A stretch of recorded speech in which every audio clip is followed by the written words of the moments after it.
Well, my brothers from other mothers, Brett Zockman here, Zach, as I go by, founder of B-Men.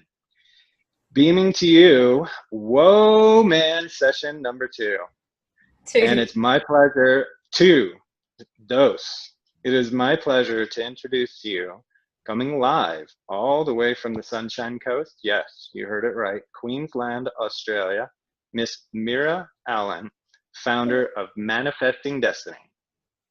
Hi, Zach. Nice to be here again. This second time round, Wow. coming from my art shed, not from my sofa. Nice. Yeah, I love the creativity. And gentlemen, you know right where I'm at. No art over here. I am squarely centered, plastered, found, firmly, foundationally on my man couch, which is black and leather. Mira loves that, guys. All right, so session number 2 is going to be about what, Mira? The 5 love languages. So we're going to go through the way in which men and women, or in partners and relationships, the way we like to receive and to give love, and in their hierarchy. And what are those top 5? Those top 5 are tactile, quality time, words of affirmation, acts of service, and gifts.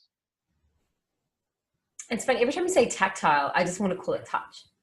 But you say tactile. Oh, sorry. Yeah, that's probably the manly version of saying it. So yes, touch.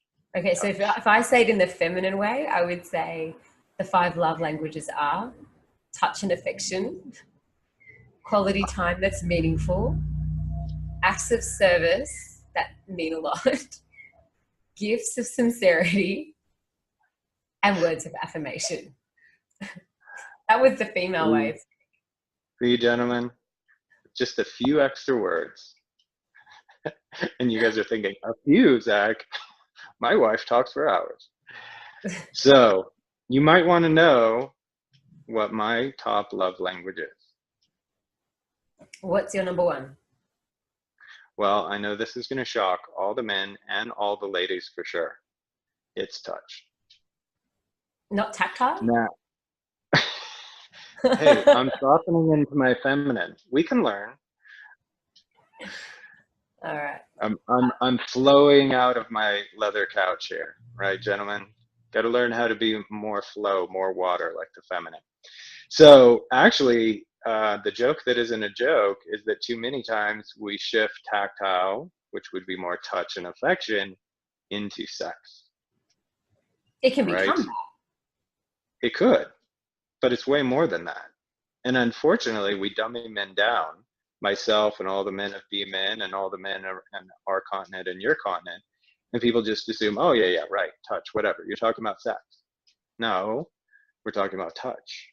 And so Mira and I are going to break that down a little bit further, but before Mira does that, I'd just like to throw out this crazy, unconfirmed statistic that talks about how men supposedly think about sex every 12 seconds. And I just like to say that must obviously, common sense wise, be an urban legend. Because let's think this through for a moment. If men honestly thought about sex every 12 seconds, then we would be in the globe of the Amazons. I mean, my goodness, women would have had to create all the artwork, all the poetry, all the music, all the buildings, all the governments, all the roads, all anything, because men would be sitting in a corner sucking their thumb thinking about sex all day long. I'm glad you said sucking their thumbs. I got really worried there. Oh, I just wanted to make that a little dramatic. Yeah. Okay, it worked. So what is touch and affection really about, Mary? Touch, I think, definitely from a female perspective, touch is right from the beginning, from nurture, from nurturing a newborn.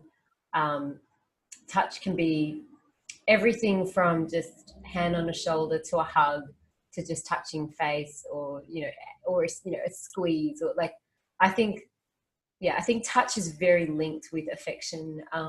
For women, definitely, it's we probably see that as show a demonstration of real affection. There's a word in Portuguese or in Spanish they say carinho, like that's that soft, loving affection and tenderness. And you can have cariño from like a mother to a child, or to a brother, or a girlfriend to a boyfriend, or lovers, or they just, the carinho, it translates to any kind of sort of that touch and that affection, and that deep way of caring. But the fact that there's even a word for it and there isn't a word for it in English, that says a lot. So yeah, there's an actual defined word for that particular kind of touch and affection. So it's, I think that's what Mark Chapman meant when he meant the first love language of touch or tactile. Right. Well, and that joke and the 12 seconds aside, too many times I think I'm guilty of this, and probably a lot of men are guilty of this. So maybe this resonates, fellas. Um, we're too busy sexualizing. We're sexualizing moments or situations, and that's partly us. Let's hold ourselves accountable and responsible, but that's also partly media and society today. I don't know what's happening on your continent, but I can tell you on this continent, whoa, man. I mean, watch a 30, 60, 90-second commercial, and you're like, well, so this obviously is about sex. Oh, wait, no, it's about Kleenex. Oh, it's about shoes. Oh, it's about my Levi's. Yeah. It's just unreal. I've certainly watched advertising get more sexualized, especially in the cities, and it's younger. So where they used to Mm. use 25-year-old models, they're using 18-year-old models, and you kind of go, and it's just like, yeah. So there's a really famous Australian brand of underwear that's called Bonds, and it's just like pretty much just plain cotton sort of underwear. It's nothing that exciting, and they even went as low as like looking like 16-year-olds in their underwear on billboards, and it started getting a bit like, here we are going down the main major highway in the middle of the city, and there's a 16-year-old in her undies just right there. Like, yeah. Well, I don't know what the laws are in your country, but in this country, right, gentlemen, we all know this. If a lady's below the age of 18, that would put it in the illegal category. So, yeah, it's really disturbing that we would be doing that. The thing is, because Bonds is targeted as to teen girls, so they kind Ah, of get away with it because it's technically not lingerie, but uh, yeah. it's a really Okay, so if all you're wearing is some undies and then, great. covering up the top with your arms or your hands, yeah, exactly. It's soft porn. And in my 20s, when I was a millennial, and we won't talk about the math on that, I'm celebrating, what is it, my 18th anniversary of my 29th birthday. So you all can figure that one out. Maths. So so back when I was a millennial, I worked for the ad agency for Coors Brewing Company, one of the largest breweries in the world. And we've all seen probably that now famous slash infamous Photoshop video of the female model, and who she is for real at the beginning, and then who she becomes, which is Mm-hmm. complete and ultimate fantasy. I actually watched that happen. They called it the Cytex department. And then the hips got a little more round and the waist got a little more narrow, and oh wow, we just took you from a B to a D, and then oh yeah, oh there's a blemish on the left cheek, let's remove that. Oh, we need a little teeth whitening, yep, scrub, scrub, scrub. And within 20 minutes or 30 minutes, the woman that has that white bikini with the Colorado Rockies superimposed over the top in a beer can, she doesn't exist. Literally. Yeah. Like, Well, you literally, and can't find her. herself later on, she would look at that and go, "Oh wow, is that what I look like?" Yeah, right. Or you know what is interesting? I was just in church this morning, and the lady talked about selfies. She was up giving some advice about disconnecting from our technological gadgets, and she said, on all these smartphones, there's now a beautify button. So you snap a selfie and then you beautify yourself because you want to look just a little bit better than you actually do. Hmm. Ugh. Yeah, wow. It's a real distortion of reality. Now, how did we get from there to your first love language being touch? So, what you're going to find today, folks, in the next 30 minutes is that we're going to start with each language, and as is Mira and I's pattern, we're going to peel each of those like an onion for you. And what we're going to peel down to is the female, right? The feminine and the masculine energy behind each one of those languages. Because obviously, if we were all following Gary Chapman's book to the T, and there was enough love going on your continent and my continent, well, we wouldn't be in this mess. Mm. So I think each time we're going to start with the love language and then start to talk about the challenges and the nuances and the dance therein. And so I agree with you that, most men that I speak to anyway within B men, they get up in age in their middle-aged years, which certainly I am, and they're not really looking for sex. They're looking for love. And Mm. that's what touch, right, and affection is all about. It's not about orgasm. It could be I'm sitting there at the breakfast table reading the morning paper, and you walk behind me and trail an index finger or a couple of fingers across the nape of my neck. And wow.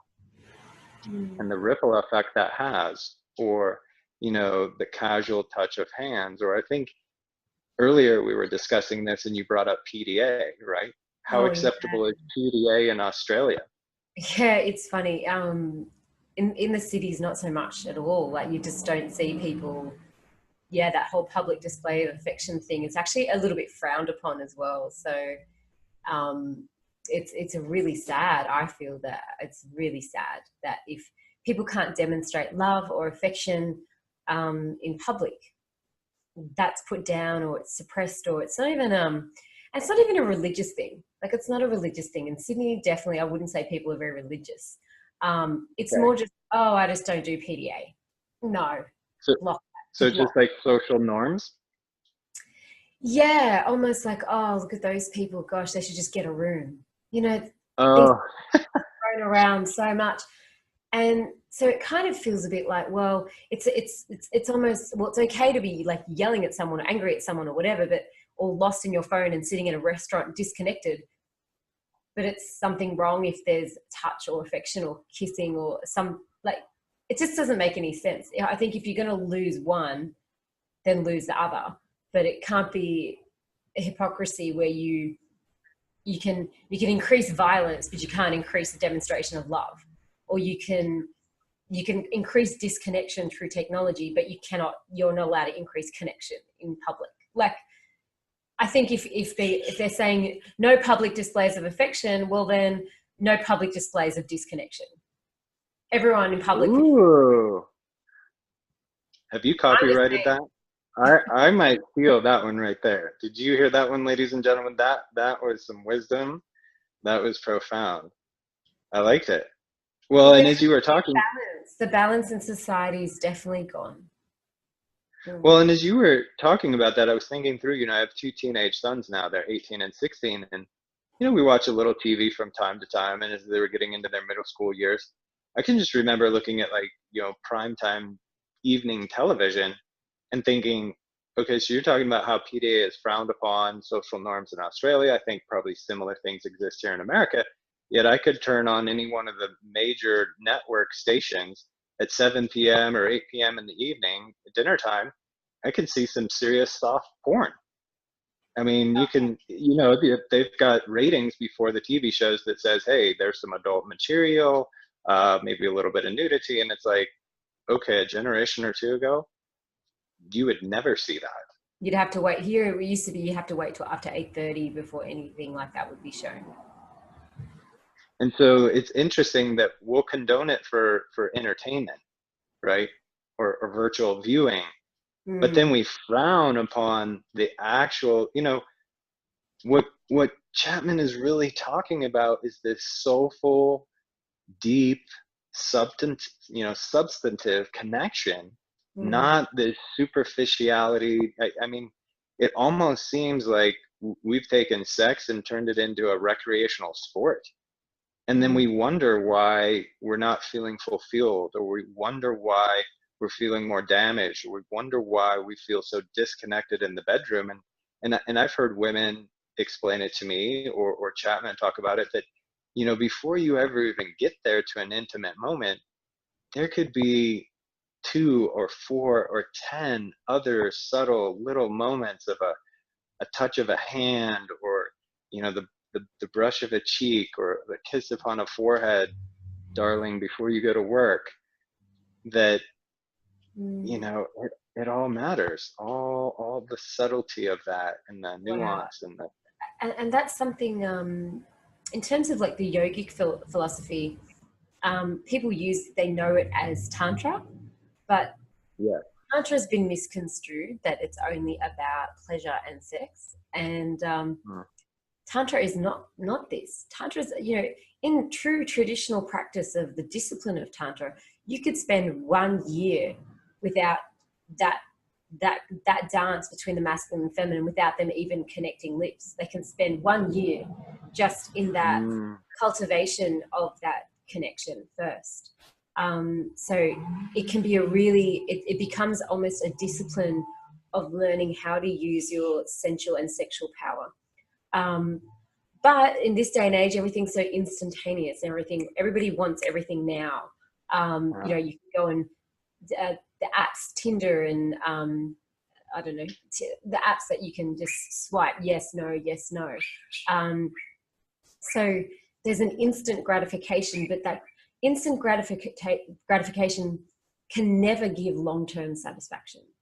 So the difference between buying a McDonald's takeaway burger through a drive-through and having that instantly, compared to a slow cooked meal that took 8 hours in the oven and all the vegetables slowly cooked together with all the spices and the herbs, and it was served, in a particular way, and it was, honoring the food and with intention. And yeah, it took 8 hours to make that, but the satisfaction of that is far deeper than going out and it's still food. At the end of the day, it's still food. So people can say, well, touch is still touch, but food is still food. But really, how much nourishment and what intention is going behind that, that's a whole nother story. Yeah, that's great to hear. When I first heard of Tantra, I probably, typical man, I was like, oh, great, they're going to teach me about sex, Yeah, how to have better sex. So I yeah, appreciate you saying that it's much more about self-control and sensuality. yeah. And gentlemen, just to let you know, brothers, from B Men and beyond, all the men that are going to check out these sessions, here's what I got to tell you: don't be afraid of it. I know what you're thinking. Hey, look, Zach, I'm a man, so I'm sexual, and I don't do sensual because I'm not a wussy, and I'm not a mama's boy, and I'm not, let's think about all these cliches that you're fragile. To be honest, your fragile little boy ego is resisting, your feminine aspects. And that's why we're doing Whoa Man. In every man, there's a little bit of woman, and in every woman, there's seriously some man. And so you need to understand that softness is not weakness. 100%. And just even in our dynamic, as we've been talking on and off air, and um, the more vulnerability that is shown on both parties, the more depth of connection and comfortability there can really be, and an easier communication. Um, which brings me to one of your favorite love languages, words of affirmation. Oh, yes, Share words with of us, affirmation. share with us Yeah, why that you like this one so much. Well, it's my third, but I do like it. And so let's think about this, guys. We do have this fragile little boy ego inside of us, that locked away little 6, 8, 10-year-old, 12-year-old boy. And let's be honest, words matter. If you don't believe me and my wisdom, then go read the book, The Four Agreements.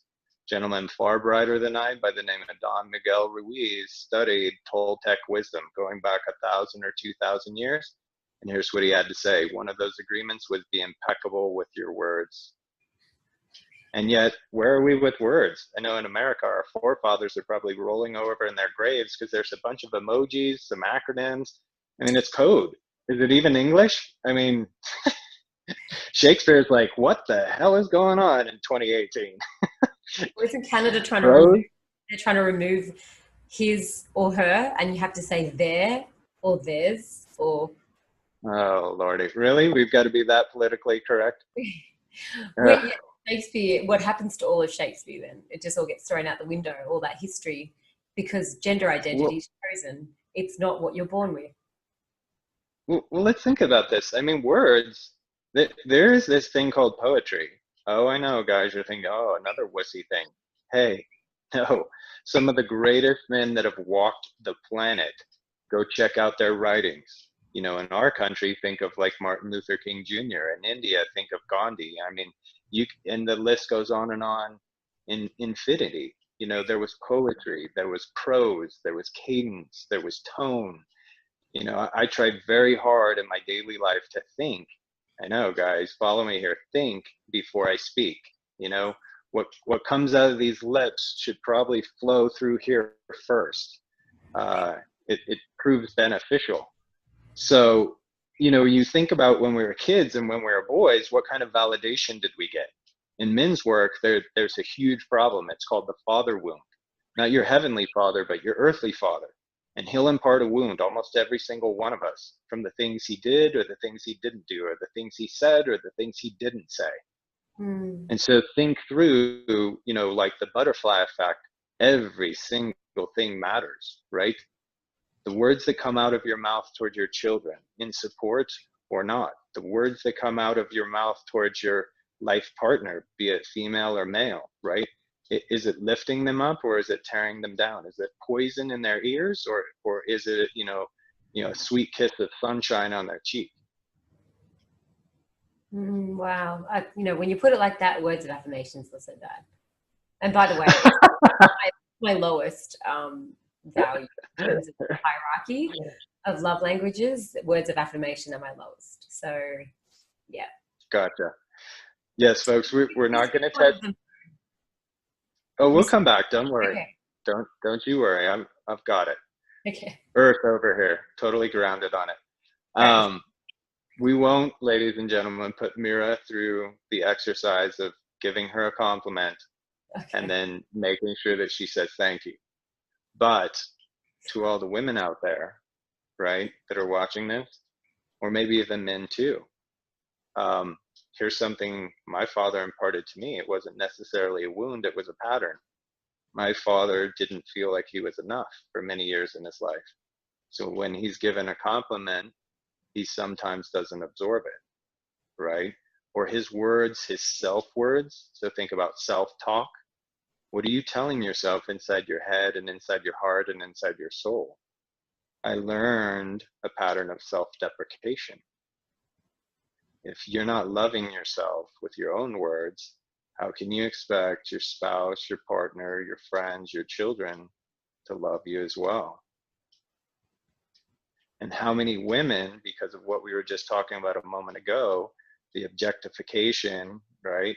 Turning women into sexual objects. And if you aren't that fairy tale that we just talked about, then you're not enough.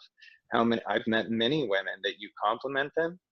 Not only do they not absorb it, I mean, seriously, that's like a gnat in their face. They're like, oh, look at how lovely your hair is today, Mira. And the woman responds with, oh, this? Oh, God. I went and saw the salon last week and they totally screwed up the highlights. And this morning was just a disaster. And I want it to be straight and it's curly. And when it's curly, I want it to be straight. Right? Ever seen something like that happen? And the thing is, I think like with me, the compliment just sort of falls on deaf ears, because unless I don't actually feel it within, I'm not really going to take it from anybody. So someone can say, "Oh, you're looking really lovely right now." I'm like, "No, I'm not. I'm looking blue from the blue light here of this screen. Like, I look a little bit like a Smurf, but okay, so." So I can't take a compliment because I myself don't believe it. But if I believe it, I can go, I'll disagree, but it's really difficult for me to go, okay, thank you. Now, where have you been able to identify? Because this might be important. I'm sure there's a lot of women out there that are watching this, that this resonates with them. Have you identified where that came from? Oh yeah, definitely.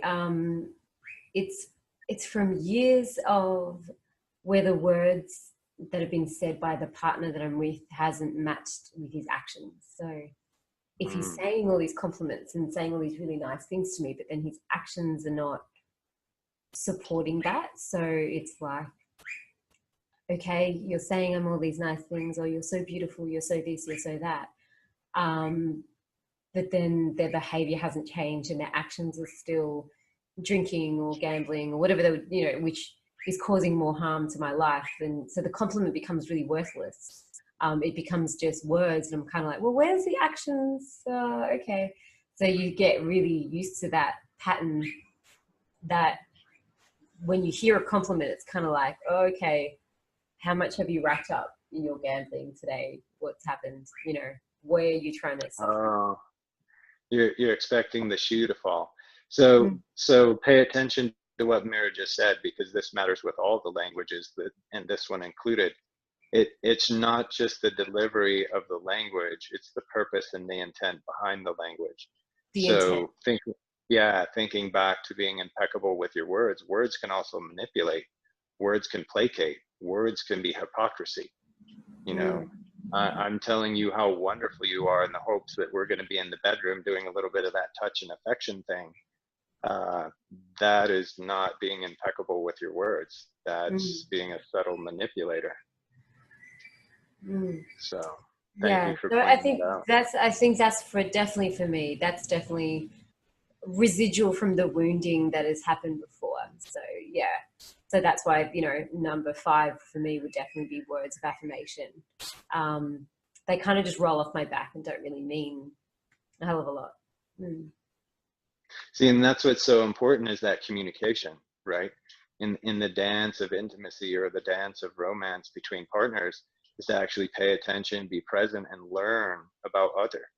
Not just bring self and here's what I am and this is what I need and this is what I want to get, but stop for a moment, be present, listen, absorb, to come to understand, that isn't your language, and maybe also understand why it's not your language, so that you can, as a partner to you, bring some grace and some mercy and some acceptance and support 100%. to each other. So your second love language that we skipped was Yeah, quality time. quality time, spending time like this, quality time, absolutely. um you know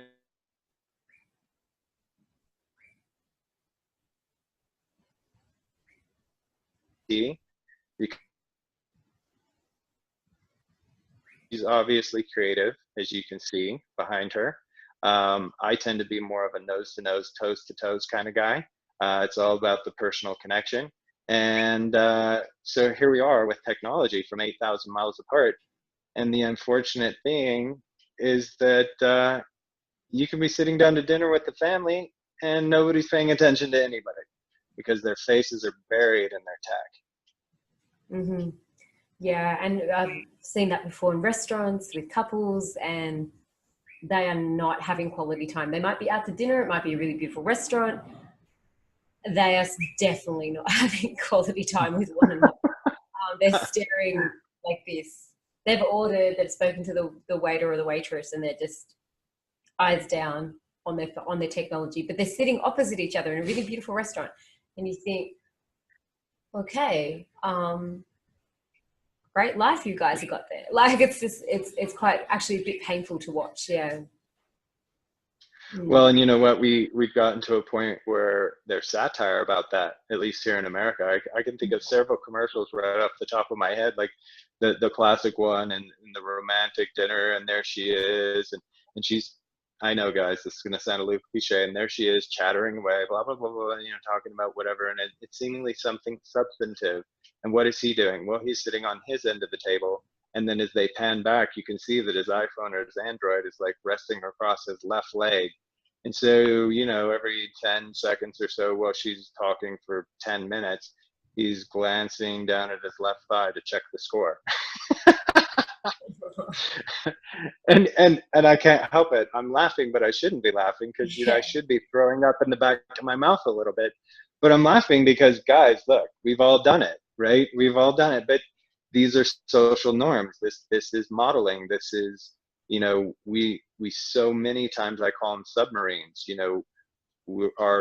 Our inner automaton, our robot brain, is in action, and we're just kind of, going through the flow, and not disconnecting to really connect into the situation, and plug into being present. And I think a lot of that, like true quality time really comes from, like, especially in that situation, if the guy's sitting there, and I mean, it was just an ad, but still, there's a bit of realism to that, you know, there's a bit of truth in every joke, isn't there? That's why they're funny. So if this is actually happening, and you got to think in terms of just in terms of the hierarchy of the five love languages, if that person doesn't want to have quality time, they can be sitting in each other's company and saying, oh, this is our quality time this week. It's going to be when it's going to be, you know, Friday night dinner or whatever it is. They could be sitting there in each other's company, or they could be having that, you know, time where they go and be out in nature or something and do something together. But if one of either of the two parties or both parties are not actually willing to connect in that quality time, then the presence is gone, and that no longer is quality time. So it can be allocated as quality time, Mm. but it could be really a chore for the other person because they're thinking, oh, well, it's Sunday afternoon, I should be playing football. I don't want to be sitting here in this park looking at the trees, you know. So it goes both ways. And if the woman's sitting there going and she's like, oh gosh, I could have been getting a pedicure and a massage, but no, now I have to sit here and this is our quality time, you know. Right. You know. Yeah. Again, intent. Oh, obligation. Yeah, that'll ruin any one of those languages. I'll give you, this isn't even a hypothetical example. I'll give you a very poignant story. So 5 years ago or so, I'm on a 45th wedding anniversary cruise with my parents and the rest of our immediate slash extended family. And, you know, me and 2,000 of my closest friends on one of these floating islands. And there we are. It's like whatever evening, and we go take in the show. I mean, because these things are so big, they've got an amphitheater and they've got, Mm. you know, musical drama playing. And so we all go and file in and we're dressed up, and then the lights come down and we sit down. And here's what I had noticed. You know, I tried to be an observer with life. You know, I'm getting better and better, right, man? We're not that perceptive, but look, it's a learned skill set. We can, if I can do it, you can do it. Okay. That's what I'm here to tell you. So I'm observing.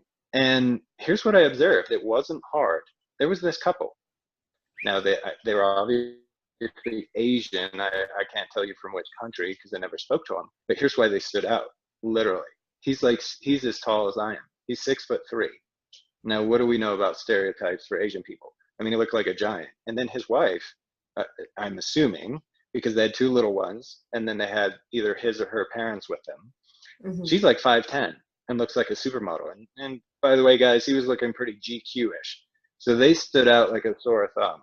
And so I observed them numerous times.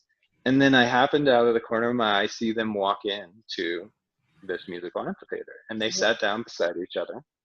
And then I glanced over a little bit later, right before the show's going to get ready to start. And they're sitting in two chairs, you know, 12 inches apart. And guess what they're doing? They're buried in their tech. And here's what I thought. I thought, and I don't want to be assuming, but I was taking my observation deeper, like we're taking our conversations here on WoMAN, and thinking, now, okay, they've got the parents with them. Okay, the children aren't here with them because this is a musical performance. So they're probably with the parents. So this might be something special. Like this is a 9-day cruise. Is this somebody's anniversary? Right? Perhaps. Is it their anniversary? And they finally got some quote unquote quality time. And Mm. there they are buried in their phones. Oh man, and it's not even a one-off occurrence. This is a regular thing for humanity right now. You know, 2018, that technology is meant to give us more quality time because it's speeding up, so it gets everything done faster. So we have all this space and time left at the end of our day. Soon we'll get to stop working by 10 a.m. because all this technology is taking care of it by between 6 a.m. and 9, you know. Um, and that just never happened. And instead, everyone's gotten more and more just buried in their technology. You know, says I here, surrounded by, you know, speakers, things in my art sheds. My art shed's probably confused. What is all this technology doing here? Um, Right. yeah, so I think quality time. It's certainly a tough one to get when there is so much distraction right now in this day and age. But if it's meaningful for both people, and if both people have intent, I don't think there's a problem with quality time to occur. But again, intent. Mm. Yeah. So I think we need to move on to your favorite. What do you think? Yeah, I'm pretty ready. Uh, yeah, look at you. You're like, let's go, baby. Acts of service. So I'm just going to be quiet because I think the person who enjoys this the most should educate us the most. Tell us, Miss Mira, about acts of service. Um, Acts of service, as a love language, the reason why I feel it's the most important is also the one that I like to do the most. So I like to, make chai or tea and food for my friends, or I like to teach yoga. I like to create things. I like to do things of service for other people. So I just recently painted a painting for my friend Zoe, and just when she sent me the photo of it hanging up on a wall, I was like, oh, like she didn't know that I've been working on that for months and months and months. Like it didn't matter. Like it was more just I wanted to give that, and it was a service. And I think also when I receive a service, if it's something as simple as, even I'm just looking here at my art shed, I have a workbench there with all my paints and brushes and things. um, I had a friend help me set all that up so that I could get that workbench made in that corner and put a white tablecloth on it. And it just, it really, yeah, like just made life so much easier for me to get that done. And I didn't have to do it all alone and sort of carry that plank of ply and move the other things and, balance things around myself and, go back and forth so many times. Instead, it was just two people could lift it up, move it, put it down. And so for me, that was lovely. Like, so that act of service is huge. If someone makes me a meal, that act of service is, wow, that's incredible. If for me, yeah, if something's done for you and it's done genuinely, for me, that goes a whole way further than a couple of sentences of, oh, you look really beautiful. Okay. Mm, there you go. Well, and here's what's interesting. While I was listening to you, you were talking about, okay, this is what I deliver because it makes me feel so good, and here's the nuance, right? So if we're talking about the romantic dance, gentlemen, you and I and all of us men wish this was just like a basic two-step. Well, I got some news for you fellas. Five love languages, very basic. There's only five of them, not 50. Yeah, and now we get on the dance floor, and now the instructor, Miss Mira, tells you, oh, this isn't a two-step, fellas. It's called the tango. Now, if you've ever gone to a tango class, it sure as hell is not a two-step. There's a lot more to it. So the nuance, I think, here, and then this is something I learned or learned afterwards, unfortunately, from my marriage, is we tend to give what we wish to receive. So I'm Yeah. not surprised at all to hear you say, "Oh, it makes me feel so wonderful to give acts of service," because that's the one you like receiving the most, and so that's the Yeah. space, where you love to plug and play all day long. And Yeah. yet, the nuance under that is, the silver lining is you're giving what you want to get, but what if the person doesn't like acts of service? So there's me, words of affirmation and prose and cadence and Shakespeare to Miss Mira, and she's like, uh, yawn, right? Because I didn't take the time to be present to understand she could give a crap about words of affirmation. But if I would just go move that thing out of the kitchen up onto Yeah. that upper shelf that she can't reach, she'll be like a happy little clam for like 3 days. So you gotta pay attention. So okay, so acts of service must be done intentionally and with Intent. purpose. Yeah. Okay. They've got to have some meaning. It can't be out of obligation, I take it. And I think it can't be done because the other person's nagging the other person. And I think I'm going to let you take the baton here on Oh, nagging. wait. Nagging? What is this? I've I don't never. know. Nagging. I don't know. I've never done it. Gentlemen, what is she talking about? Pray tell. Ladies, okay. I know you've heard this, but you're going to have to hear it again. There's a cliche on this continent, and I'm sure it's on every continent, that you get more bees with honey than with vinegar.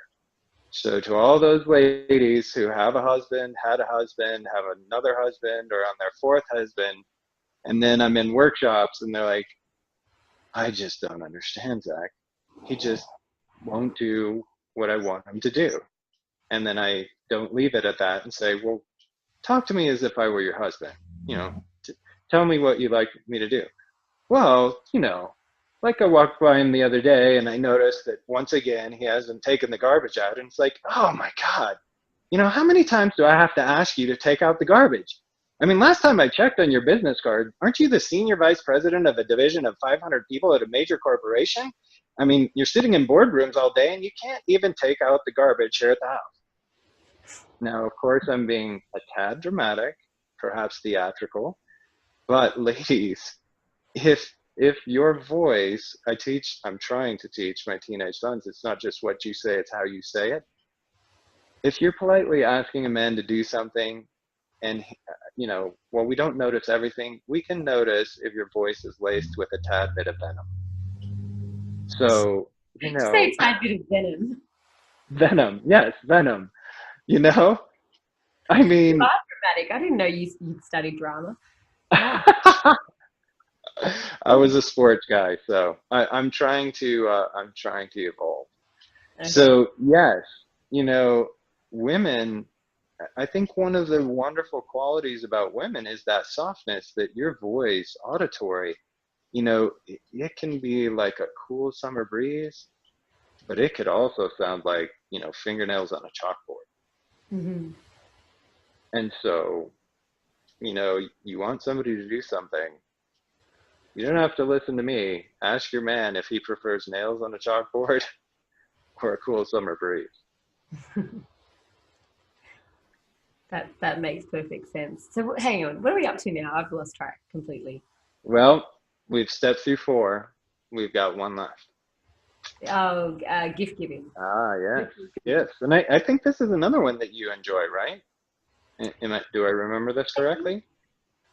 It's funny.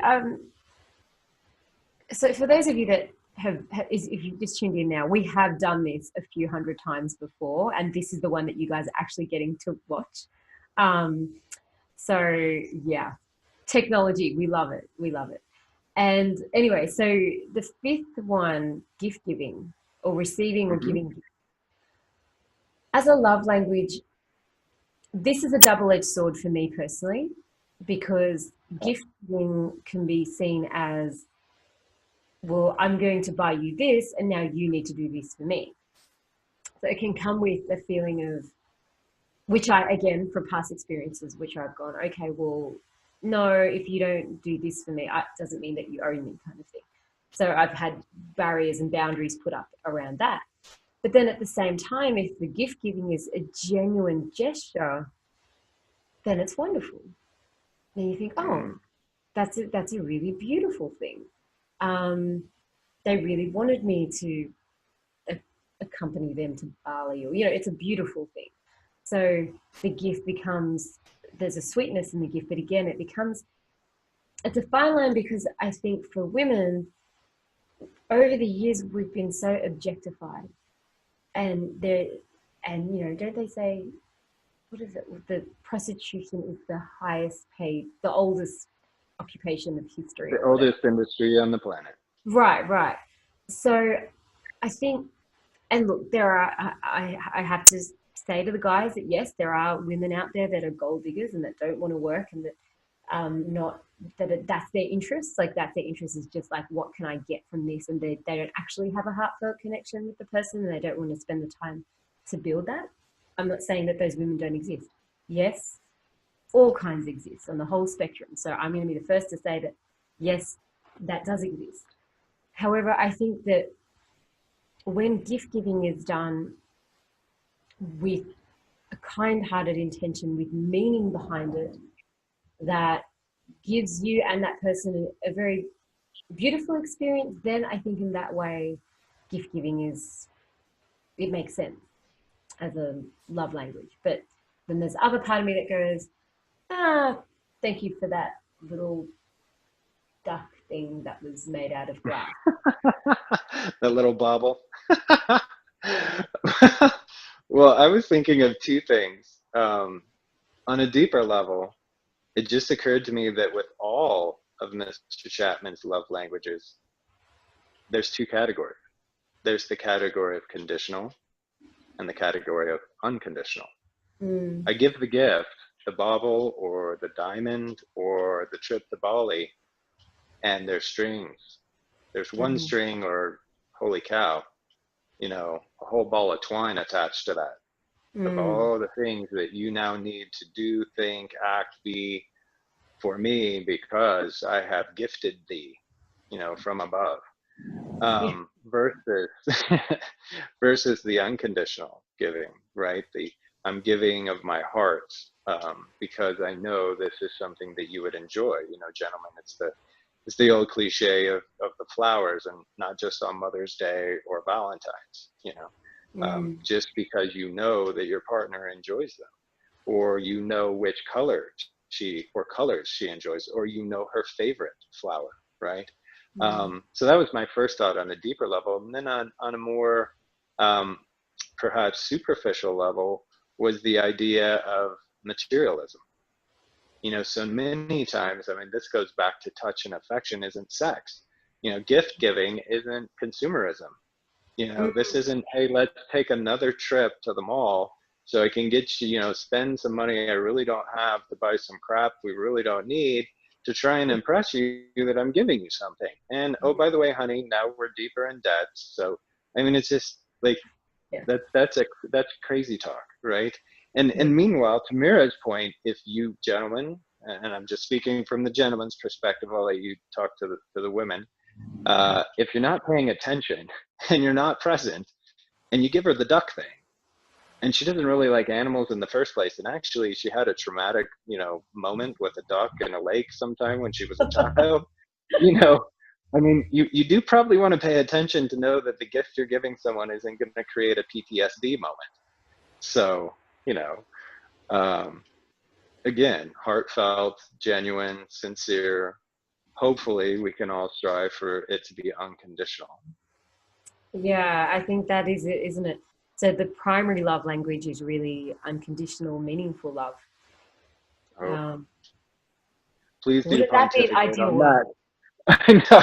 Sorry, I was like, oof, on behalf of all men, because it was like, please pontificate on that, because, yeah, I'm still 47 years in, still working on unconditional. Okay, so we're going to have to come to episode 3 for unconditional Yeah, love. beautiful. What a good segue. Well, Thank you. thanks for tuning in for session number 2 of Whoa Man. More to follow. Stay tuned. Bye. Ciao.